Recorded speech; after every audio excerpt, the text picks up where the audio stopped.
Hello friends, welcome to my YouTube channel. তো এখন কথা বলবো বাংলাদেশের একটা আপকামিং মুভি নিয়ে, যে মুভিটার নাম হচ্ছে Mujib the making of the nation, যেটা ট্রেলার গতকালই রিলিজ হয়ে গেছে এবং এই ট্রেলারটা কিন্তু কানস ফেস্টিভ্যালে রিলিজ করা হয়েছে এবং এই ফিল্মটার মধ্যে আছে আরিফিন শুভ, নুসরাত ইমরোজ তিশা এবং অনেকে, এবং ফিল্মটার ডিরেক্টর হচ্ছে শ্যাম বেনেগল। তো চলো আগে দেখে নেওয়া যাক ফিল্মটার ট্রেলারটা কীরকম হলো, তারপরে কথা বলবো তোমাদের সাথে এই ট্রেলারটা নিয়ে।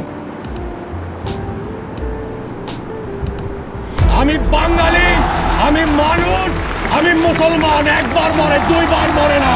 নিশির বাতাস কাহার হুতাশ। But the new nation of Pakistan will have one national language, Urdu. রাষ্ট্রভাষা বাংলা চাই। আমি তোমারে একটা পুতুল ঘর দিলাম। ধানমন্ডি হবে মানতে হবে যে আমাদের প্রজাতন্ত্রের দুইটা আলাদা প্রদেশ হতে হবে, পশ্চিম পাকিস্তান আর পূর্ব বাংলা। গণতন্ত্র যদি প্রতিষ্ঠা না হয় তাহলে তো পাকিস্তান থেকে স্বাধীন হওয়ার কোনো উপায় থাকবে না। উল্টো বলছে পাকিস্তানকে নিয়ন্ত্রণে রাখার প্রয়োজনে সে 20,000 বাঙালিকে গুলি করে হত্যা করে।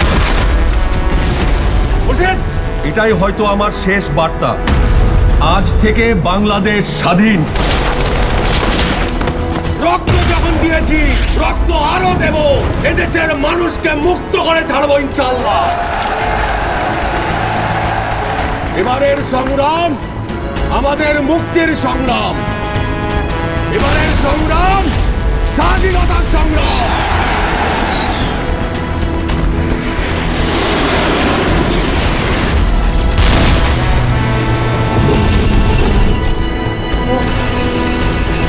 জয় বাংলা, জয় বাংলা। বাংলাদেশ ভারত ভাই ভাই।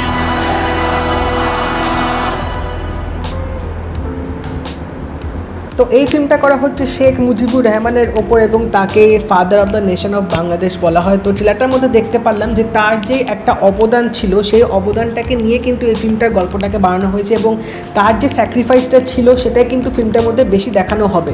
তো ট্রেলারটা কিন্তু আমার অতটাও খারাপ লাগেনি। আরিফিন শুভকে সেভাবে কিন্তু বেশ ইমপ্রেসিভ লাগছিলো দেখতে, বাট হ্যাঁ, এই ট্রেলারটার মধ্যে কিন্তু আমার ভিএফএক্সটা একটু চোখে পড়ছিল, যেখানে কমান্ড এবং ওই যে জেট যে সিনগুলো হচ্ছে সেগুলো একটু আমার চোখে লেগেছে এবং স্পেশালি যে ব্রিজের যে ব্লাস্টটা হবে সেটাও কিন্তু বেশ দেখে বোঝা যাচ্ছিল যে ওখানে একটু ভিএফএক্সের কাজটা ঠিক হয়নি। বাট তাছাড়া এখানে পুরো পরিবেশটাকে যেভাবে তুলে ধরেছে, তখনকার সময় যে স্ট্রাগলটা ছিল, সেই যে যুদ্ধের জন্য যে সবার মনে একটা রক্ত গরম ভাব যে ছিল, এখান থেকে বাংলার জন্য লড়তে হবে, নিজের বাংলাকে বাঁচাতে হবে, তো সেই যুদ্ধটা, সেই সবার মধ্যে একটা যে স্বাধীনতার ব্যাপার, সেটা কিন্তু ট্রেলারটার মধ্যে ভালোভাবে দেখিয়েছে এবং অবভিয়াসলি শেখ মুজিবুর রহমানের যে কৃতিত্ব সেটাও কিন্তু আমরা ফিল্মটার মধ্যে দেখতে চলেছি, যেটা একটু আভাস কিন্তু আমরা ট্রেলারটার মধ্যে পেলাম। তো এবার এখানে যেটা বলতে হবে যে পুরো ট্রেলারটার মধ্যে কিন্তু একটা প্যাট্রিয়টিক ভাইব কিন্তু অবশ্যই রেখেছে, ব্যাকগ্রাউন্ড মিউজিকটাও কিন্তু সেরকম ছিল। এবার এটা কিন্তু ভারত এবং বাংলাদেশ যৌথ প্রযোজনায় কিন্তু ফিল্মটা করা হচ্ছে, তো সেখান থেকে দেখতে গেলে আমার ট্রেলারটা কিন্তু অতটাও খারাপ লাগেনি। এবার হ্যাঁ, তোমরা যারা ওপার বাংলায় থাকো তারা আরও এই ব্যাপারটা ভালো করে জানবে, আরও ভালো করে বুঝবে, তোমরা ট্রেলারটা আরও ভালো করে দেখলে বুঝতে পারবে যে কোথায় আরও হয়তো খামতি থেকেছে।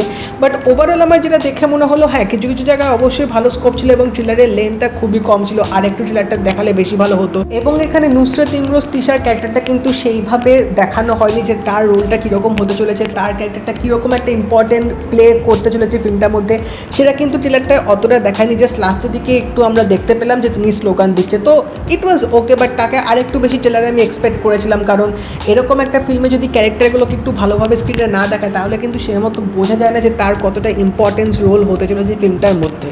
বাট যেটুকু দেখাচ্ছিল আমার কিন্তু অতটাও খারাপ লাগেনি। এবার ফিল্মটার মধ্যে অবশ্যই ভিএফএক্সের কাজ তো থাকবে, সেটা ট্রেলারটা যেরকম দেখলাম সেরকম যদি দেখা তাহলে তো বিগ স্ক্রিনে আরও বেশি চোখে পড়বে। এবং এখানে একটা যে বাড়িতে ব্লাস্ট হচ্ছে সেই সিনটা কিন্তু বেশ ভালোভাবে তোলা হয়েছে এবং শ্যাম বেনেগল কিন্তু এর আগে যে দুটো ফিল্ম করেছে তার মধ্যে সুভাষচন্দ্র বোসকে নিয়ে যে ফিল্মটা করা হয়েছিল সেটা কিন্তু আমি দেখেছিলাম এবং ওটা আমার বেশ ভালো লেগেছিল। এবার দেখা যাক শেখ মুজিবুর রহমানের ওপর বেস করে এই ফিল্মটা যে বানাচ্ছে সেটা কীরকম হয়। তোমরা যদি ট্রেলারটা দেখে থাকো অবশ্যই জানিও তোমাদের কেমন লাগলো, এবং যদি এই ভিডিওটা ভালো লেগে থাকে লাইক করে দিও, শেয়ার করে দিও, চ্যানেলটা কিন্তু অবশ্যই সাবস্ক্রাইব করে দেবে, নোটিফিকেশন বেলটাও কিন্তু অল করে দিও। তো দেখা হবে পরের ভিডিওতে, বাই।